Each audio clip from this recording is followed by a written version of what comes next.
Hi friends, welcome to my YouTube channel. ನಾನು ಸೃಷ್ಟಿ ಸುರೇಶ್ ಅರವಿಂದ್ ಮಾತಾಡ್ತಿರೋದು. ಇವತ್ತು ಡಿನ್ನರ್ಗೋಸ್ಕರ ನಾನು ಅಕ್ಕಿ ರೊಟ್ಟಿ, ಚಿಕನ್ ಚಾಪ್ಸ್ ಮತ್ತು ಚೆನ್ನ ಜೊತೆಗೆ ಎಗ್ ಮಿಕ್ಸ್ ಮಾಡಿ ಒಂದು ರೆಸಿಪಿ ಮಾಡ್ತಿದ್ದೀನಿ.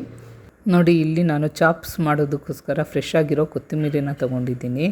ನೀವು ಮಟನ್ ದನ ಆಗಲಿ ಚಿಕನ್ ದನ ಆಗಲಿ ಯಾವ ದನ ಚಾಪ್ಸ್ ಮಾಡಿ ಅದಕ್ಕೆ ನಾವು ಫ್ರೆಶ್ ಆಗಿರೋ ಕೊತ್ತಂಬರಿ ತೊಗೊಳೋದ್ರಿಂದ ತುಂಬ ಟೇಸ್ಟ್ ಆಗಿರುತ್ತೆ. ಈಗ ಮಸಾಲೆ ರೆಡಿ ಮಾಡ್ಕೊಳ್ತಾ ಇದ್ದೀನಿ. ಮೀಡಿಯಮ್ ಸೈಜಷ್ಟು 2 ಈರುಳ್ಳಿ, ಕೊತ್ತಂಬರಿ ಸೊಪ್ಪು, ಹಸಿಮೆಣಸಿನ್ಕಾಯಿ, 1 ಬೆಳ್ಳುಳ್ಳಿ, 1 ಹಿಡಿಯಷ್ಟು ತೆಂಗಿನಕಾಯಿ, ಅದ್ರ ಜೊತೆಗೆ ಚಕ್ಕೆ, ಲವಂಗ, ಮೆಣಸು, ಅರಿಶಿನ ಪೌಡರು, ಶುಂಠಿ ಮತ್ತು ಚಿಕ್ಕ ಗಾತ್ರದಷ್ಟು ಟೊಮೆಟೊ ತೊಗೊಳ್ಳೋಣ. ಟೊಮೆಟೊ ತುಂಬ ಹಾಕಬಾರ್ದು, ಇಲ್ಲಾಂದರೆ ಸಾರು ಸ್ವೀಟ್ ಆಗುತ್ತೆ, ಸ್ಪೈಸಿ ಥರ ಟೇಸ್ಟ್ ಬರೋದಿಲ್ಲ. ಈಗ ಚಿಕನ್ನ ನಾನು ಅರಿಶಿನ ಹಾಕ್ಕೊಂಡು ತೊಳ್ಕೊತಾ ಇದ್ದೀನಿ.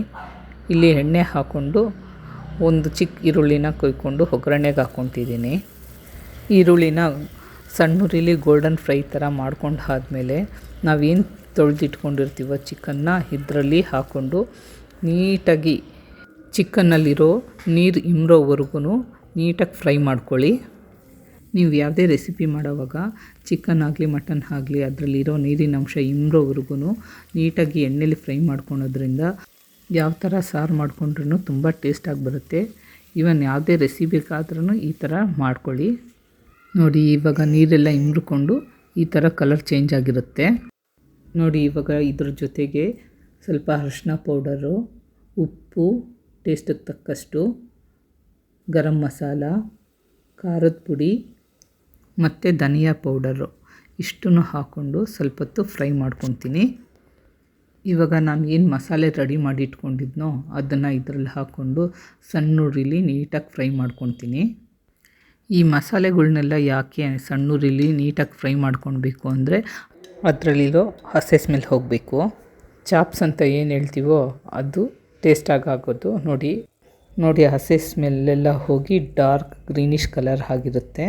ಈ ಥರ ಹುರ್ಕೊಂಡು ಆದಮೇಲೆ ಏನು ಮಸಾಲ ನೀರಿರುತ್ತೋ ಅದನ್ನು ಇದ್ರ ಜೊತೆಗೆ ಮಿಕ್ಸ್ ಮಾಡ್ಕೊಳ್ಳೋಣ. ಇದನ್ನು ಬೇಕಾದ್ರೆ ನಾವು ಗಟ್ಟಿಯಾಗೂ ಮಾಡ್ಕೊಳ್ಬೋದು. ಇಲ್ಲಿ ನನಗೆ ರೊಟ್ಟಿಗೆ ಮಾಡ್ಕೊಳೋದ್ರಿಂದ ನಾನು ಸ್ವಲ್ಪ ತೆಳ್ಳಗೆ ಮಾಡ್ಕೊತಾ ಇದ್ದೀನಿ.